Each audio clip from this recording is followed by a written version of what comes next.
La charla de hoy, para irles adelantando algo, la charla del día de hoy es acerca de los análisis de los bofedales y su sanidad mediante las aplicaciones de Machine Learning automático, imágenes y también de imágenes de satélite. Entonces es una charla muy interesante. Espero que sea de su agrado todos ustedes. Recordar que durante la charla todos deben tener sus micrófonos apagados. El palestrante el día de hoy va a ser el señor Christian Haralampiev y la traducción va a ser el señor John Forrest. Las preguntas que el público tenga lo van a hacer llegar mediante los medios sociales, Facebook, YouTube, la Universidad Nacional de Cañete. Entonces, ustedes, en el transcurso de la charla, ustedes pueden ir dejando sus preguntas. Al final, el señor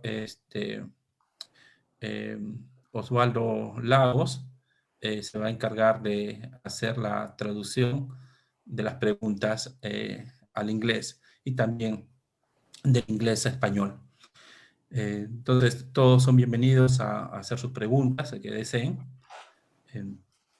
acerca de los análisis bofedales. Esta charla es una de las charlas proyectadas o programadas justamente en la colaboración entre la Universidad de Cambridge y la Universidad Nacional de Cañete. El doctor Carlos Villanueva ya se encuentra en línea. Le vamos a dar la posta a él para que empiece de el play de honor a la charla del día de hoy. Ya, perfecto. Ya, entonces con ustedes dejamos al doctor Carlos Villanueva, presidente de la comisión organizadora de la Universidad Nacional de Cañete, que va a dar la apertura a esta charla del día de hoy. Carlos, todo tuyo. Buenos días a todos ustedes, con la disculpa del caso, tenía una interferencia digital. Saludos a todos los colegas, amigos, investigadores de la Universidad de Cambridge, ¿no? Y en esta nueva oportunidad, en nombre de la Universidad de Cañete, le damos la bienvenida vía digital. Saludamos al doctor Jorge Yoncón, vicepresidente de Investigación, y a todos los docentes, trabajadores y público en general que están en línea con nosotros para poder recibir esta nueva conferencia en marco del Congreso, del Convenio, ¿no? Entre la Universidad de Cambridge y nuestra Universidad Nacional de Cañete. En este caso estamos con Christian Haralampiev, ¿no? De la Universidad de Cambridge, para que nos exponga esta conferencia tan importante para nuestra zona de la provincia de Cañete sobre análisis de los bofedales y su sanidad mediante la aplicación del aprendizaje automático a imágenes satélite. Con la disculpa del caso, ¿no? Damos pues por ingresado a esta conferencia y con el agradecimiento a todos ustedes. Muchas gracias, Lucho. Adelante. Gracias, Carlos, muy amable. Bien, entonces a continuación pues, se va a empezar la charla, todos micrófonos cerrados, por favor, con la venia de tuya, Carlos, también si podrías tener tu micrófono apagado. Y la traducción va a ser a cargo del señor John Forrest. Damos la palabra al señor Christian Haralampiev. Christian, you can start now. Hola a todos, yo soy Cristian y es un placer para mí participar en el webinar. Yo soy estudiante de 4 años cursando mi maestría en física en la Universidad de Cambridge. Soy de Bulgaria, que se encuentra en la parte sureste de Europa. Yo espero que la presentación sea interesante para todos. Gracias. So I'm just going to continue in English. My presentation is an analysis of bofedales and their health by applying machine learning to satellite images. My supervisor is Professor Crispin Barnes, and my day-to-day supervisor is Dr. Hugo Lepage. I would like to express my special acknowledgement to all the members of the research group. El título de la presentación es Un análisis de los bofedales y su sanidad mediante la aplicación del aprendizaje automático a imágenes de satélite. Christian es un estudiante de maestría en Cambridge. Su supervisor es el profesor Crispin Barnes y diariamente su supervisor es el doctor Hugo Lepage. So I'm going to start with the outline of my presentation. So firstly, we're going to start with a brief introduction of Bofedales and their importance. Then we're going to make an introduction of machine learning methods and the specific techniques used. Afterwards, we're going to proceed with software packages and tools. Okay, so un esquema de la presentación. Bofedales are areas of wetland vegetation that may have underlying peat layers located in the Peruvian Andes. One of the main characteristics of bofedales is their constant humidity throughout the year. ¿Qué son los bofedales? Sección 1. Son zonas de vegetación de humedales que pueden tener capas de turba subyacentes situadas en los Andes peruanos. Una de las principales características de los bofedales es la humedad constante durante todo el año. John, just a quick interruption. Your volume is very low. I don't know if you have your hands on your computer or your microphone, but for me at least, your voice trails off very low. Well, I've explained the laptop I'm using. I'm right in front of the laptop. It's on maximum volume. When you're a bit further away from the screen, I think it works best. Here is best. Try that one. Yeah, thank you. They're usually found in flat areas around small ponds and springs and along small streams. They can be either natural or artificial. The latest calculations of their area happens to be around 550,000 hectares, which happens to be around 0.4% of Peru's area. Okay, se encuentran bofedales en zonas llanas alrededor de pequeñas lagunas y manantiales y a lo largo de pequeños arroyos. Pueden ser naturales o artificiales. Los últimos cálculos de su superficie indican que cubren más o menos 550,000 hectáreas, que es más o menos 0.4% de Perú.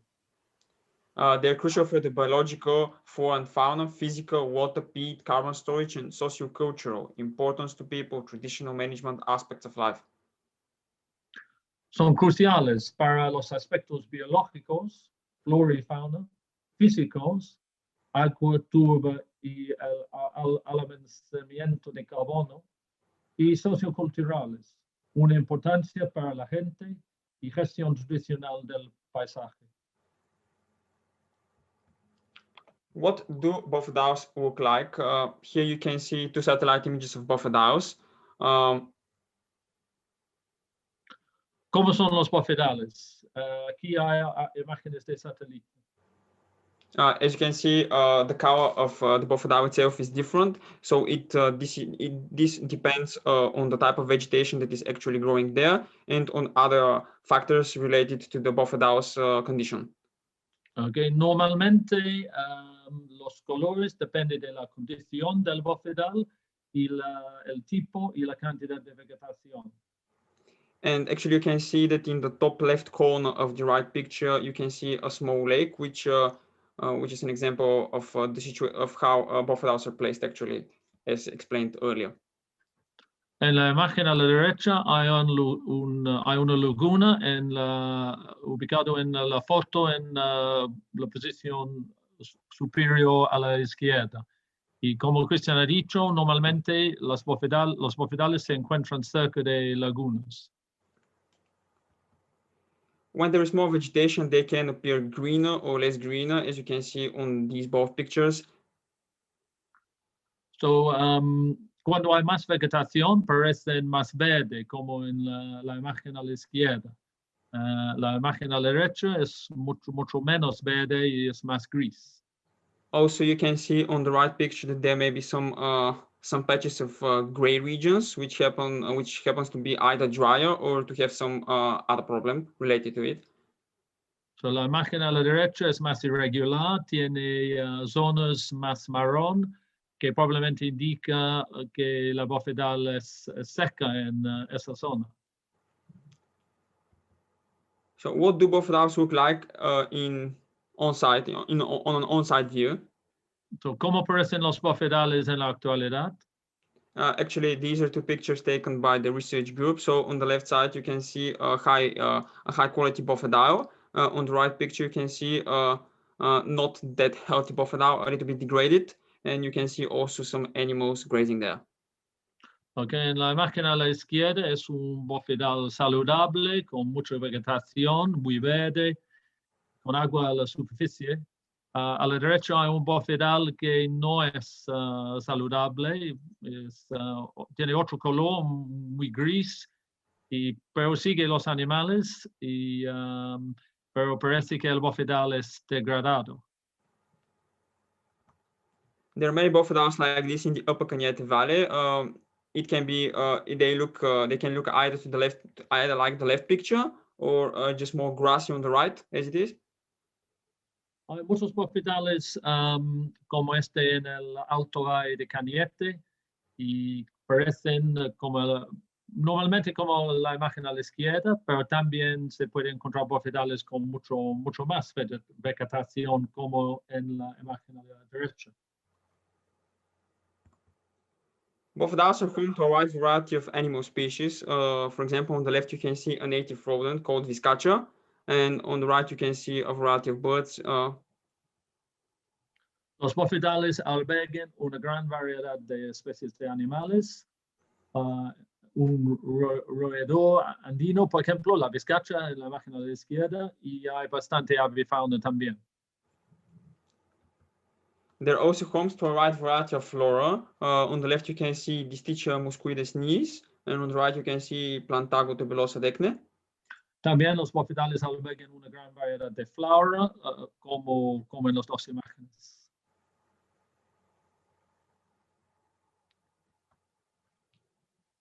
Bofedales are home for a variety of grazing livestock. For example, on the left you can see alpacas grazing, and on the right you can see llamas. Los bofedales son el hogar de una gran variedad de animales pastorales, por ejemplo, las alpacas y las llamas.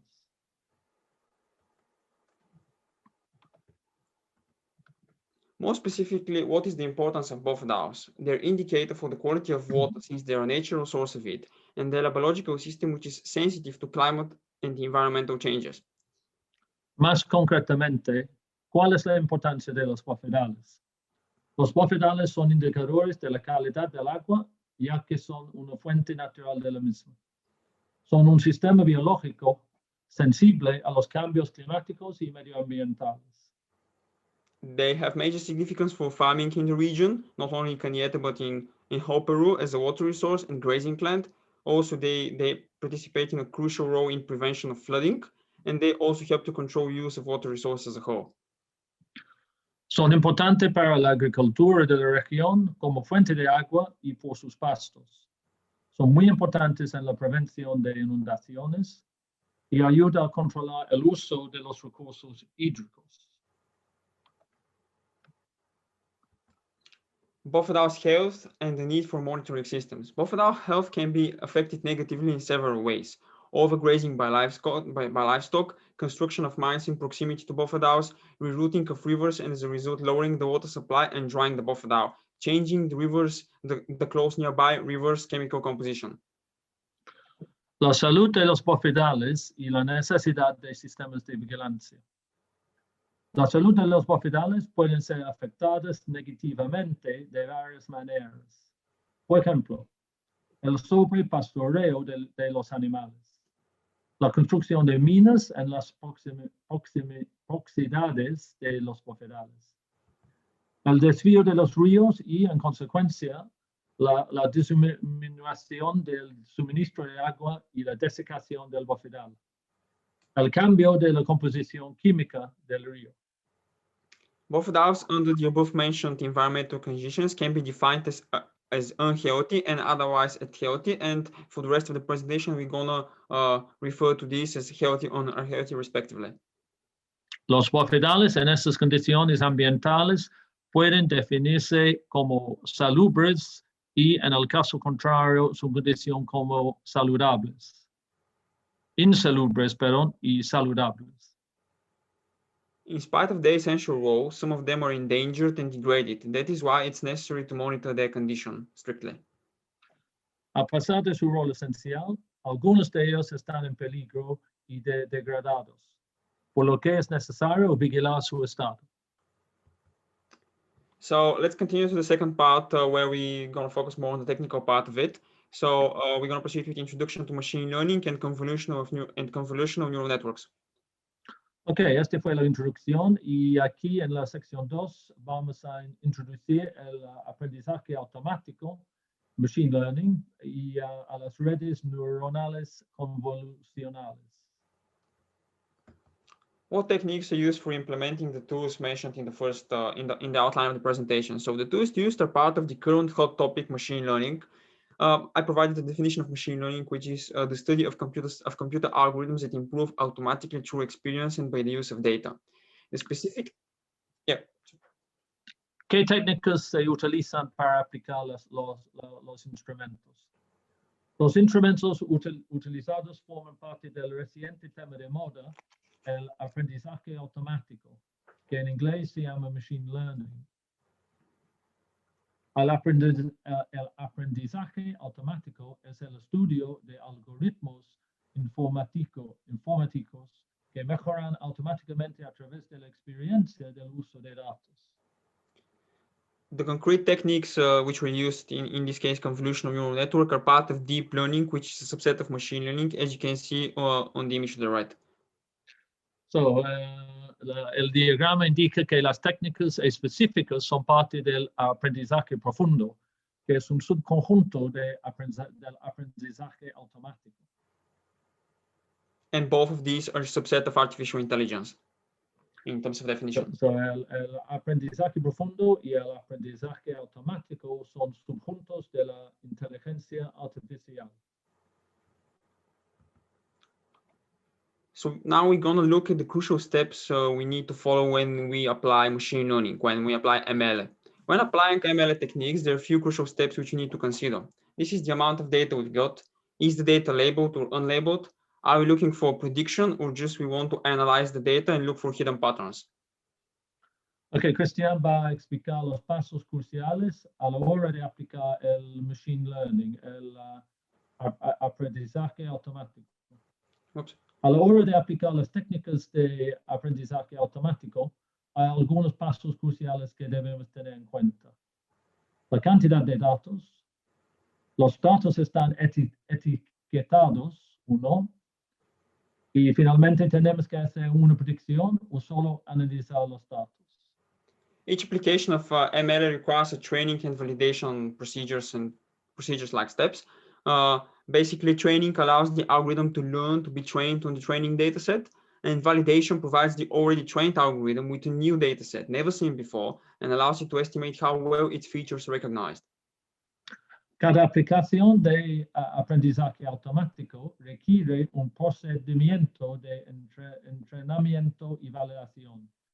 El entrenamiento permite al algoritmo aprender, ser entrenado en el conjunto de datos de entrenamiento.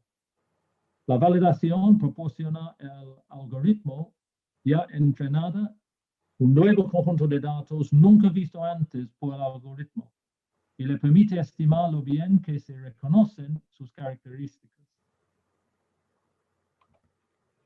So what specific method do we use for the Bofedales identify and healt classifier tools? We use a deep learning method, in particular convolutional neural network. It's based on neural network which try to mimic how the human brain works. Because of the structure of the layers inside the network, CNNs are greatly used for image recognition. ¿Qué método específico utilizamos para el identificador Bofedal y clasificador de salud? Utilizamos un método de aprendizaje profundo y en particular se llama red neural convolucional, CNN. Una red neuronal convolucional es un tipo de red neuronal artificial donde las neuronas corresponden a campos receptivos de una manera muy similar a las neuronas en la corteza visual primaria de un cerebro biológico. Este tipo de red es una variación de un perceptrón multicapa, Sin embargo, debido a que su aplicación es realizada en matrices biodimensionales, son muy efectivas para tareas de visión artificial, como en la clasificación y segmentación de imágenes, entre otras aplicaciones. Further regularization approaches were added in order to account for the overfitting underfitting problem commonly encountered when applying neural networks. Regularization means that they would just put some constraints, some boundaries on our procedure. And in particular, let's explain what underfitting and overfitting is. Underfitting is when your algorithm... Se añadieron otros enfoques de regularización para tener en cuenta el problema de sobreadaptación, infraadaptación, que suele producirse al aplicar las redes neuronales. Y vamos a explicar qué significa sobreadaptación y infraadaptación. So underfitting is when your algorithm is too simple in order to capture features in your data. And overfitting is when your algorithm is too overcomplicated and it actually captures, it describes features which are actually not present in the dataset. El infraajuste se produce cuando un algoritmo es demasiado simple para capturar las características de la imagen, por lo que no tiene capacidad de predicción. El sobreajuste es cuando un algoritmo es demasiado complicado y no funciona. So that's why we tackle them with these regularization techniques added. Por eso usamos estos técnicos. So let's have a deeper look at what convolutional network looks like. So here you can see the architecture of convolutional neural network. We have an input which is our image. Then it passes through a couple of convolutional filters, as you can see. Then the network itself is constructed, which is fully connected. Afterwards, a function is applied, which tries to a function is applied which actually converts these nodes to the class we observe at the end, which can be perro, gato, or pájaro at this example. Ok, una mirada más profunda a lo que es la red neuronal convolucional. A una imagen original se aplica un proceso de convolución. Se aplica la red neuronal multicapa, la función, y al final se puede obtener una clasificación de este tipo de imágenes.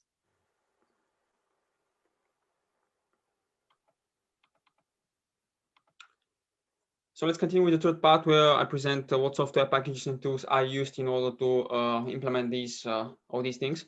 All the satellite imagery and spectral data were obtained using Client-Side 7 satellite. The data was assessed by Google Earth Engine. Okay, so sección número 3. Paquetes y instrumentos de software utilizados. Todas las imágenes de satélite y los datos espectrales se obtuvieron con el satélite Landsat 7. El acceso a los datos se realizó mediante Google Earth Engine. The data was pre-prepared using Python-specific image and data processing packages such as Pandas and Scikit-Image. The machine learning training and validation were carried out by TensorFlow package as part of the Google Colab environment. Los datos se prepararon utilizando Python y paquetes específicos de procesamiento de imágenes y datos como Pandas y Scikit-Image. El entrenamiento y la validación del aprendizaje automático se llevaron a cabo mediante el paquete TensorFlow como parte del entorno de Google Colab. So let's now go to the main tools and their description. So let's start with our Bofedale classifiers methodology. Main aim of it is to identify a Bofedale, i.e. whether a specific type of vegetation land can be correctly defined as being a Bofedale or non-Bofedale.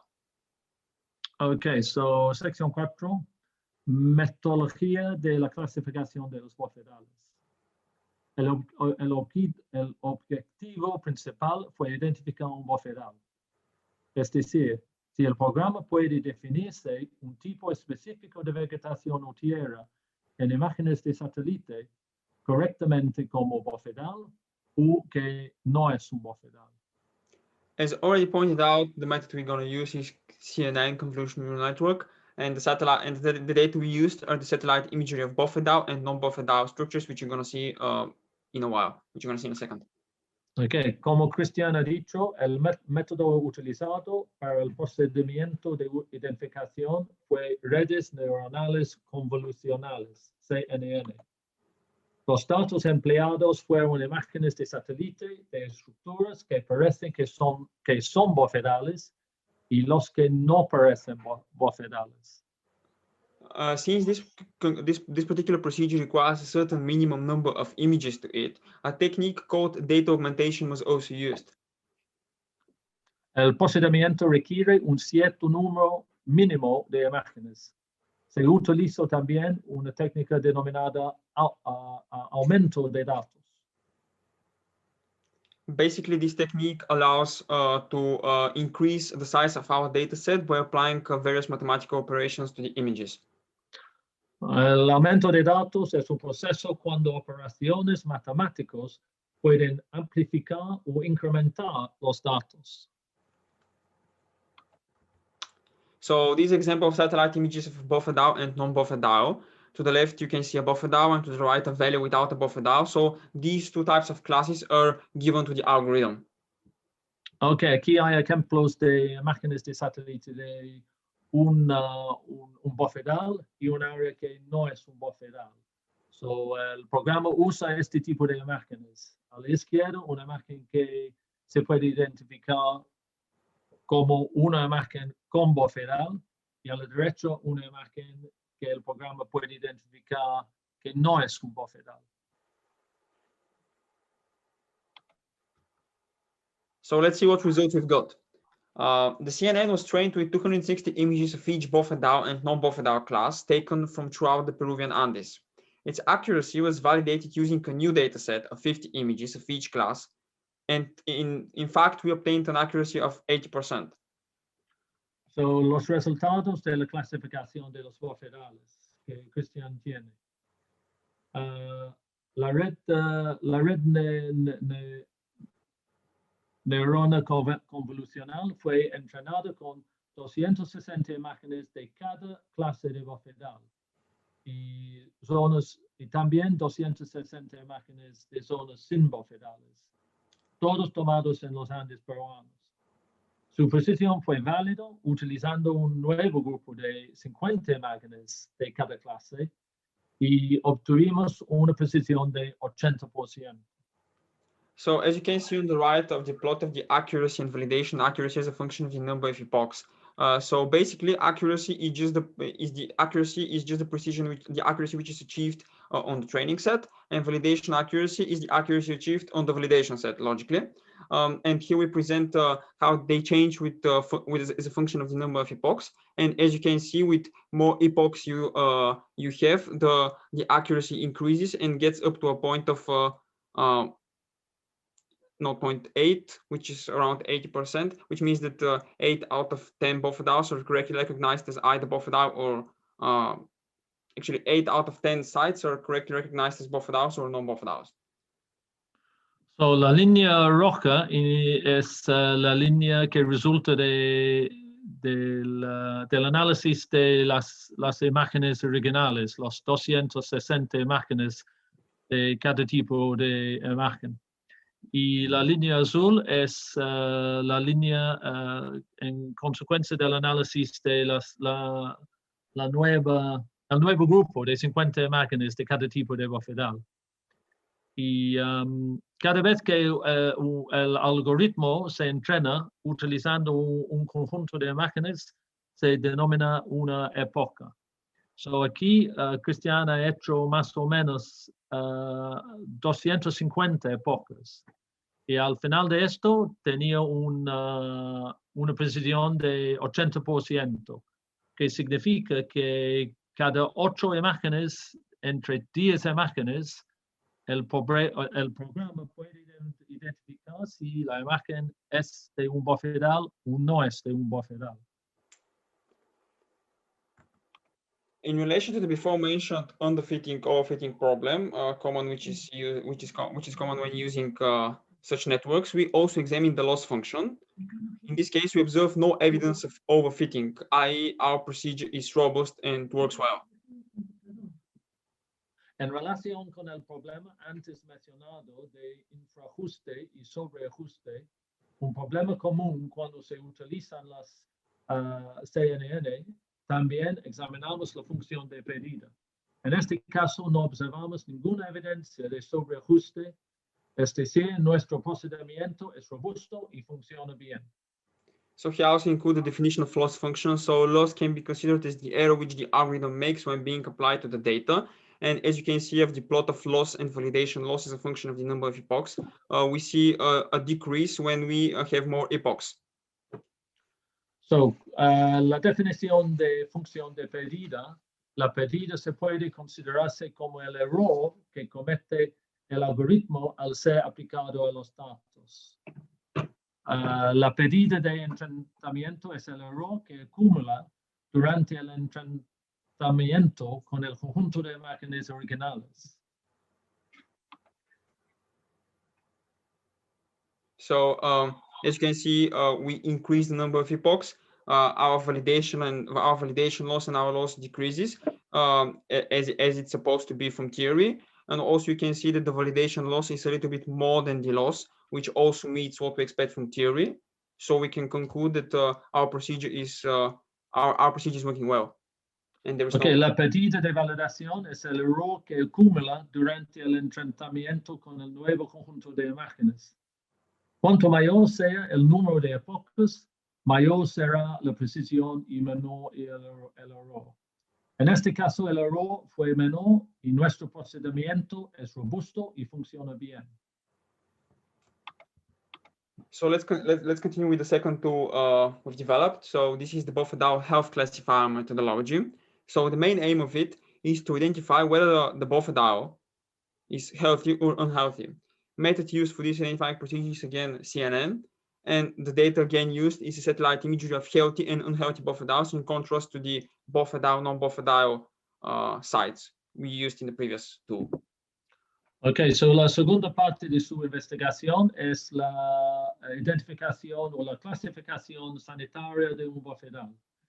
El objetivo principal fue para identificar si la estructura de un bofedal es saludable o no es saludable.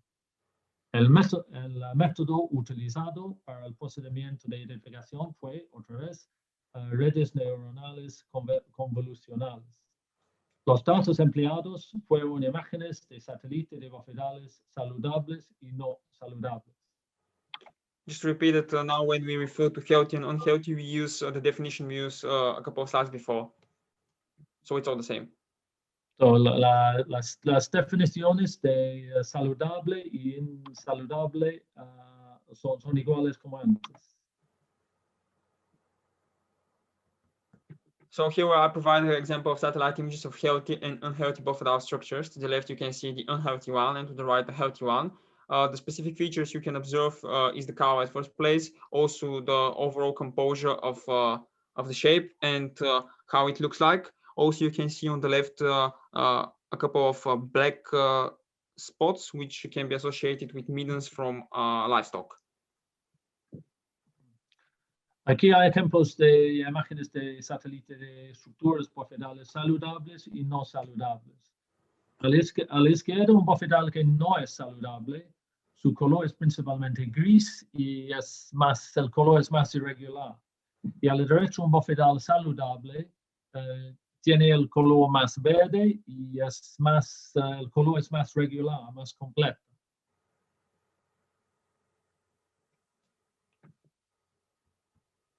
So let's see what results we've got here. After training similar algorithm to the previous one with 100 images of each healthy and unhealthy class and validating its accuracy on a new data set of 25 images of each class, we obtained again an accuracy of approximately 80%.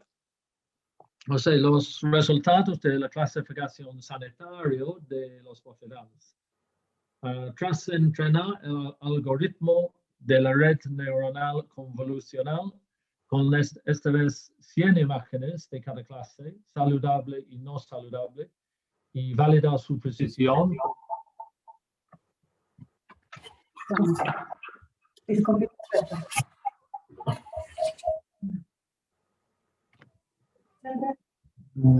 un nuevo conjunto de... Right, we'll have to stop because I'm switching computers. And that's why there's now an echo. Because apparently the sound is no good. So...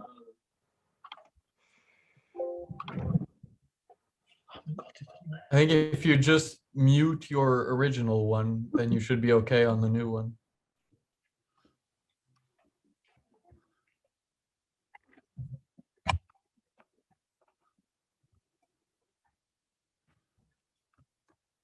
If you speak now, we should be able to hear you, right? Can you hear me now? There's echo, so you should turn your volume off on the original. You could just quit the original one. Yeah, I have. I've quit the original now. Hang on.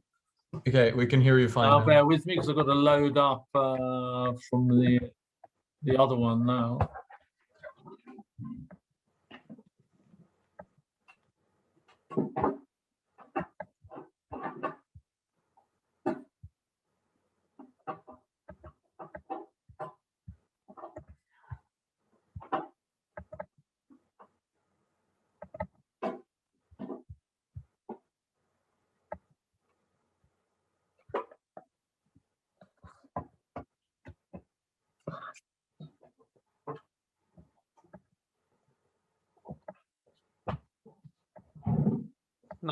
Now we can see this is a slight break, so just to digest all the information given.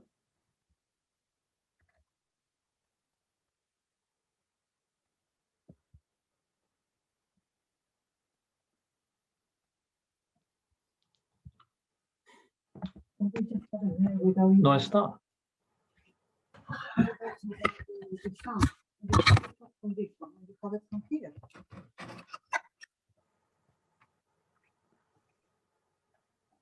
You need to use two computers. I'm going to use two computers now. It's the only way to do it. Okay, just make sure you mute one of them. Yeah.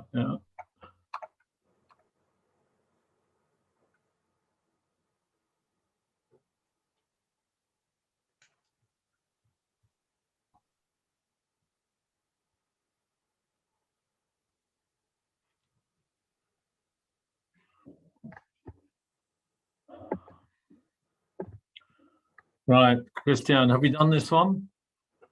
Nope. So I haven't explained the diagram. Yeah, I'll say this one again. Okay, go for it. Resultados de la clasificación sanitaria de los bofedales. Tras entrenar al algoritmo de la red neuronal convolucional con 100 imágenes de cada clase saludable y no saludable y validar su precisión con un nuevo conjunto de 25 imágenes de cada clase. Y otra vez obtuvimos una precisión de 80%. Similarly, as before, you can see our plot of accuracy and validation. Accuracy is a function of the number of epochs. So as you can see, again, as expected, the validation accuracy is a little bit lower than the accuracy of the training set. Also, you can see that as the more numbers of as the number of epochs increase, our accuracy increases as expected. And you can see that in the beginning, it starts from 0.5, which means that it randomly assigns it randomly assigns the state, but then it successfully trains itself and starts giving good results. Ok, asimismo, al igual que antes, queríamos asegurarnos de que no se produjera un sobreajuste. Puesto examinamos el comportamiento de la función de pedida. No, I'm translating the wrong thing. Yeah. En este caso, la validación no es como la precisión con las imágenes originales, pero sigue como más o menos 80%. Se puede notar que cuando empieza el análisis, época 0, existe una probabilidad de 0.5. El sistema no sabe si es saludable o no es saludable. So hay una probabilidad igual de cada uno, pero con cada época mejorar investigando la condición de los bofedales, y al final en este caso llegó, como hemos dicho, a una precisión de 80%.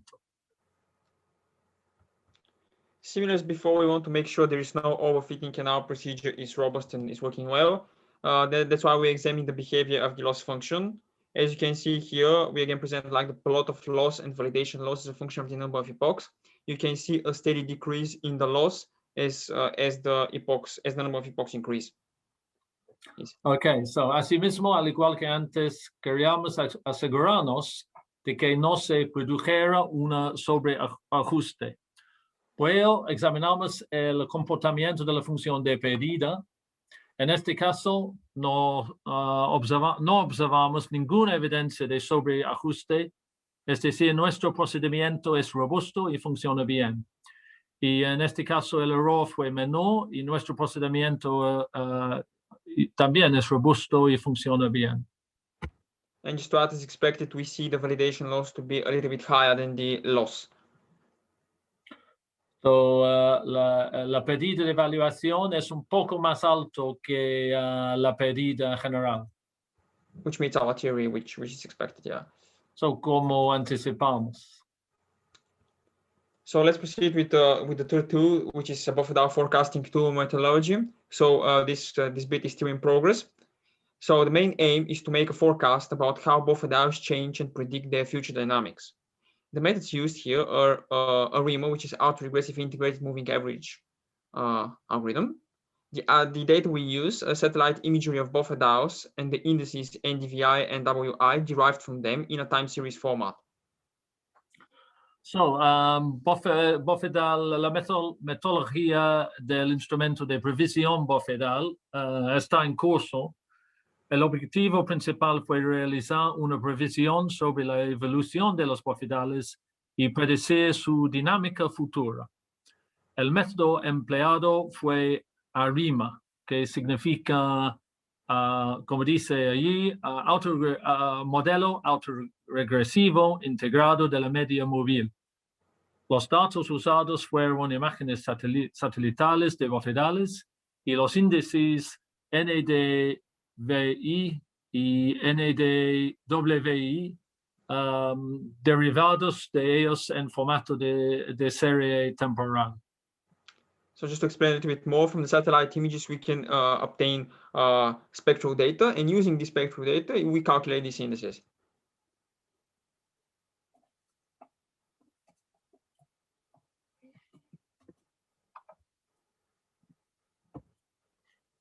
Otra vez. Again, say it again. So using this satellite imagery, we obtain spectral data, and using this spectral data, by calculation, we obtain the indices mentioned here. Ok, so se puede obtener datos espectrales y con los datos espectrales se puede calcular los índices. So what are spectral indices, in particular NDVI and NWI, and how do they help us? So spectral indices are defined and calculated by using the different spectrums of light. NDVI in particular is a normalized difference vegetation index. It's an index which tells how much of the ground is covered with vegetation. It gives information about the health of the observed vegetation as well. So, ¿qué son los índices espectrales y en particular el NDVI y el NDWI? ¿Cómo nos ayudan? Los índices espectrales se definen y calculan utilizando los diferentes espectros de la luz. NDVI, índice de vegetación de diferencia normalizada, es un índice que indica la parte del suelo cubierto de la vegetación. Nos da información sobre la salud de la vegetación observada. NWI is normalized difference water index, which indicates about the water content in the observed leaves. As you can see the formulas by which these indices are calculated. Here, NIR is the near infrared wavelength. Actually, it's not the wavelength; it's just the index, which it's just the spectral data we observe. red is the cover red, and SWIR is a shortwave infrared spectrum. Ok, el índice NDWI es el índice de diferencia de agua normalizado. Es un índice que nos indica el contenido de agua de las hojas de las plantas. Y se calcula los dos índices con las fórmulas indicadas aquí. NIR es infrarrojo cercano, RED es rojo y SWIR es el espectro infrarrojo de onda corta. So here is an illustration of what actually stays behind the NDVI. So as you can see on the left, we have a healthy vegetation reflectance, which has 50% NIR and only 8% red. And that's why its NDVI is relatively high. It's 0.72. On the right side, you can see stressed vegetation, which reflects in its NDVI. That's why the reflected red color is significantly more compared to the left one. That's why we obtain an NDVI of only 0.14. So aquí hay una ilustración de NDVI. A la izquierda, la vegetación sana o saludable refleja poca red y el NDVI, el índice, es más alto en consecuencia. Y a la derecha, la vegetación estresada, la imagen refleja más red y menos NIR, y en consecuencia el NDVI es más bajo.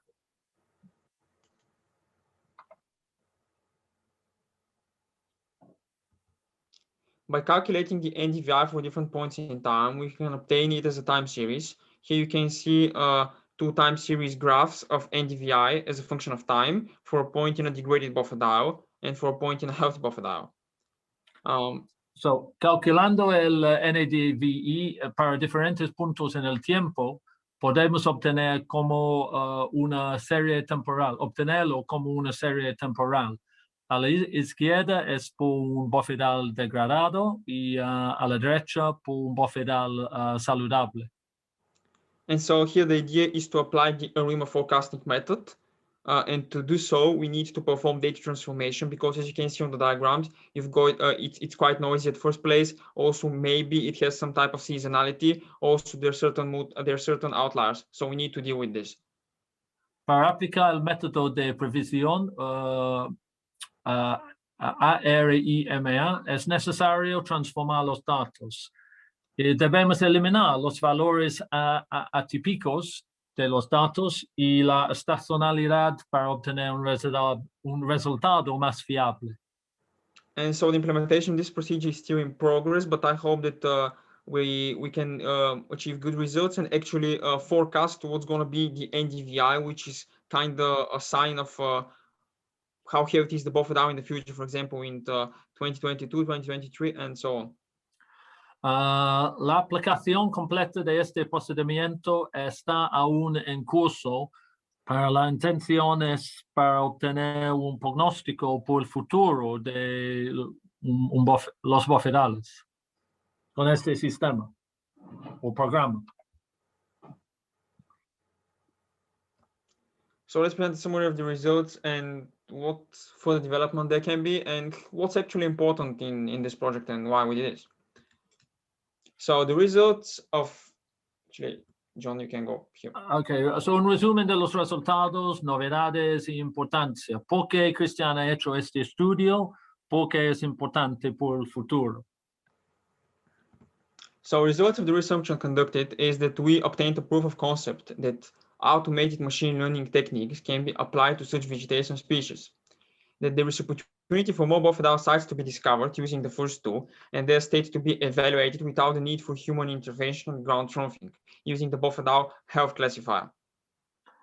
So los resultados de la investigación realizada. Uno, la obtención de una prueba de concepto, de que es algo muy importante, de que las técnicas automatizadas de aprendizaje automático pueden aplicarse a estas especies vegetales o a bofedales. Segundo, la oportunidad de descubrir más sitios con bofedales, utilizando la clasificación de los bofedales. y de evaluar su estado sin necesidad de intervención humana, utilizando la clasificación sanitaria de los bofedales. Actualmente no es necesario visitar todos los bofedales. Yep, and actually we obtained decent accuracy with relatively small data sets of around 80% as you've seen so far. And finally, like we're still in progress of implementing a method to form a prediction about the future development of Bofedal, which can be really crucial for everything there, pretty much. So, la precisión obtenido fue decente con conjuntos de datos relativamente pequeños. Y finalmente es un método para formar una predicción sobre el desarrollo futuro de un bofedal. Further developments and importance. So, as you've seen so far, we presented quite a lot of proof that bofedals are an important and unique part of Peru's flora and fauna. By analyzing them, we can understand better the overall ecological stability and environmental sustainability. Okay, so evolución y importancia. Los bofedales son una parte importante y única de la flora y fauna de Perú. Al analizarlos, podemos comprender mejor la estabilidad ecológica general y la sostenibilidad medioambiental. The results and ideas from this research can serve as a basis for further development of similar automated techniques, which may be used in practice and in actual important work on a national scale in Peru. And such techniques allow faster, easier, and relatively cheaper control and regulation of bofedals. So, los resultados y ideas de esta investigación pueden servir de base para el desarrollo posterior de técnicas automatizadas similares que pueden ser utilizados en la práctica a escala nacional, no solo en el Valle Cañete. Tales técnicas permiten un control y una regulación más rápida, fácil y barato de los bofedales. So let's look at possible ways for expansion and collaboration. So the opportunities for collaboration with students, researchers from Universidad Nacional de Cañete, with interest in machine learning and its applications in agriculture. There are numerous ways to turn this research into reliable, successful technology. And I would say personally, that it's a unique opportunity to further develop your skills, to have fun while you're doing something high-tech, which has a high impact on Peru's environment and the life of all Peruvian people. So, expansión y colaboración. Las oportunidades de colaboración con estudiantes, investigadores de la UNDC de Cañete, con interés en el aprendizaje automático y sus aplicaciones en la agricultura, por ejemplo. Numerosas formas de convertir esta investigación en una tecnología confiable y exitosa. Y finalmente, y Cristian dice personalmente, es muy importante, él piensa que es muy importante, es una oportunidad única para desarrollar aún más sus habilidades para divertirse y tener un alto impacto en el medio ambiente del Perú y la vida de los peruanos. Y Cristian dice que este es algo para los estudiantes de Cañete para considerar. So there are various opportunities for collaboration, as I said. For example, you can improve and further develop the ML techniques, the software, as you can see this guy on the left is trying to do. Also, you can see on the right that you can gather more reliable data by ground truthing. And actually on the right, this is a picture from the research group. So the research group is taking on-site measurements. And also you can look for new ways of automating the monitoring and actually go into something completely new. So, las diversas oportunidades de colaboración para los estudiantes y los investigadores de Cañete son mejorar y seguir desarrollando las técnicas de aprendizaje automático y el software, la recopilación de datos más fiables mediante la comprobación de los datos en el terreno y, la búsqueda de nuevas formas de monitoreo automatizada.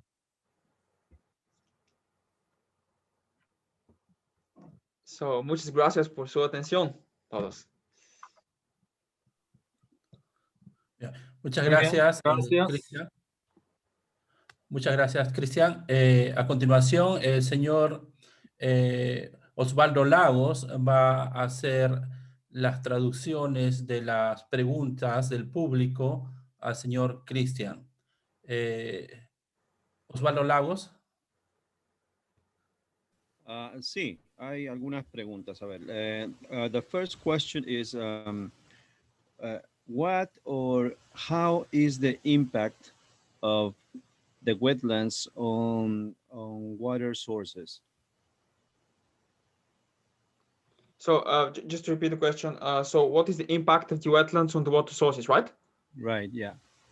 So basically, as I briefly touched on in the slides, you've got these bofedales. They're a natural container of water. So basically, if your water, for example, is contaminated with chemicals which are not supposed to be part of a living organism, you're gonna have an impact on this wetland, and this can be an easy indication that something is not going all right. And for example, other thing is that you can, for example, as I said, like the humidity, the water content in these bofedales are directly related to the proximity of water basins around them, and rerouting rivers and just changing the water flow in a certain region can have a negative impact on them, which can suggest that someone is over kind of it's overusing a specific water resource. Does this answer your question?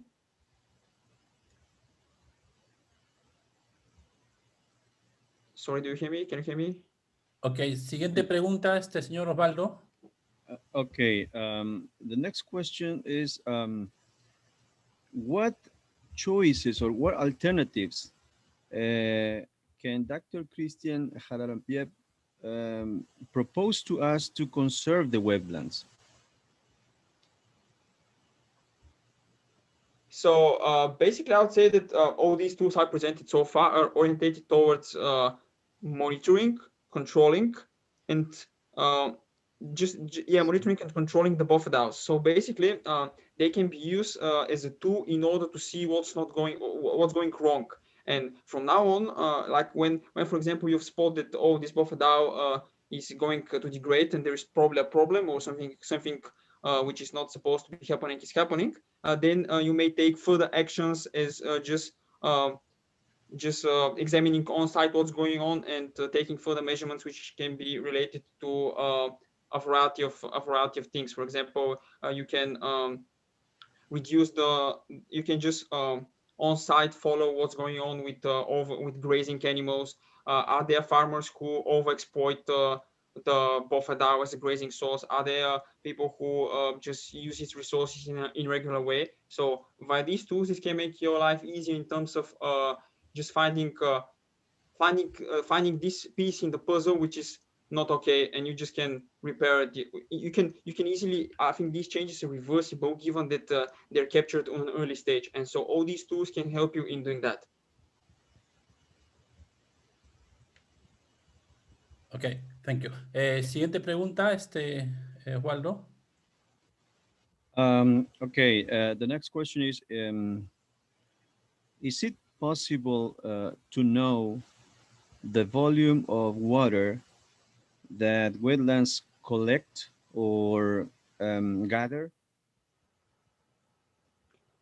From the tools I've developed, I don't think that they may give a specific number for that, but definitely, as I shown, you can kind of correlate the health of the bofedale with the amount of humidity, with the amount of water content, and using the NWI index, and also there is a further index which I'm exploring now, the humidity index. You can make an estimate of what's supposed to be there, but you cannot expect a specific number popped out from these tools for which you asked. Ok, ¿alguna otra pregunta más? What is the relation? What is the relation with the environment and the wetlands, and how can we improve it?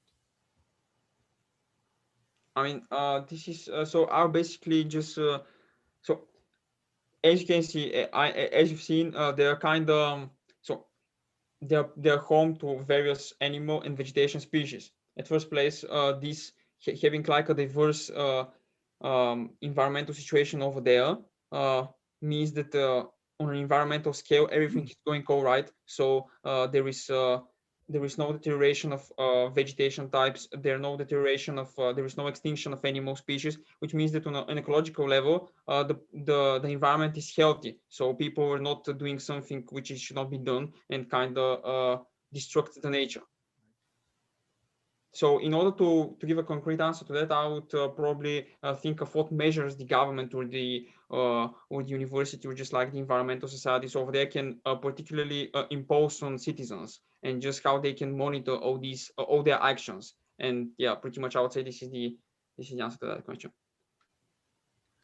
¿Hay más preguntas? Sí, hay una más. There's one more question. Have you determined differences in the colors of the images obtained from the wetlands, depending on the type of factor? It can be chemical or it can be physical. Actually, this is a really good question. So currently, I focus more on the classification type rather than actually working out the correlation between color and this deteriorating factor which can be observed. But this is a good idea, and it can be further research. So is there a way just from the image, as I work out from the image, is this healthy or not? You can further work out. Okay, is the problem here related to chemical composition, or it's related to overgrazing, and so on. So basically, this is a really nice idea, and yeah, it can be further developed, and it can be a big use. Gracias, muchas gracias Osvaldo, muchas gracias. Si es que hay alguna pregunta de los panelistas, any question from the panelists, or Carlos? There seems to be a question from the students to the panelists. Ruben and some other students have asked, have you taxonomically identified wetland species? Sorry, can you just repeat the question? Have you identified the taxonomy of some of the wetland species, I guess fauna and flora? I would say no, I haven't done this. But we have. But yeah, I think other members of the group have done it. So yeah.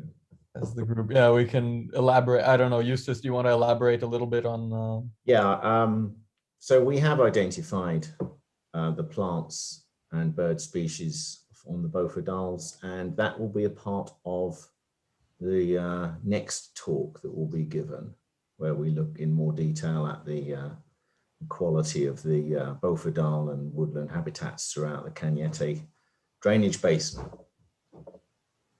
Ok, eso fue la respuesta para Rubén. La respuesta para Rubén, que estaba insistiendo con su pregunta. Gracias, Rubén, y disculpa por no habíamos leído tu pregunta. Gracias. I think this also ties into the last question that Catherine Sanchez just asked, with the interrelation between the Bofedales and the fauna that's there.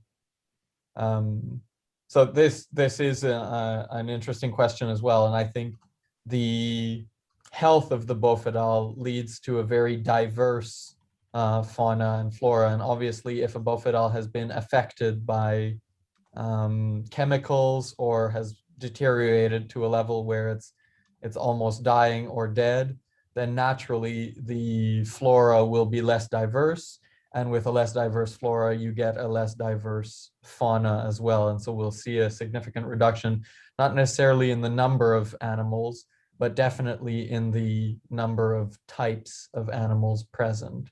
And this is hugely important in our efforts of conservation, as Christian has mentioned many times. And so monitoring this and making sure that we don't reach a level where the deterioration has become too severe is very important. And tools like these that have been presented today are really useful to detect endangered Bofedales very early on.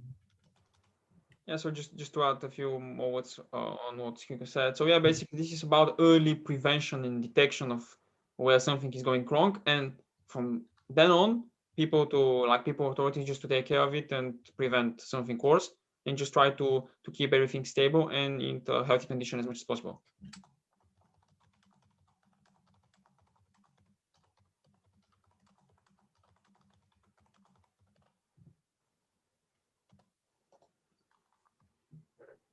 Okay, Luis, any closing words?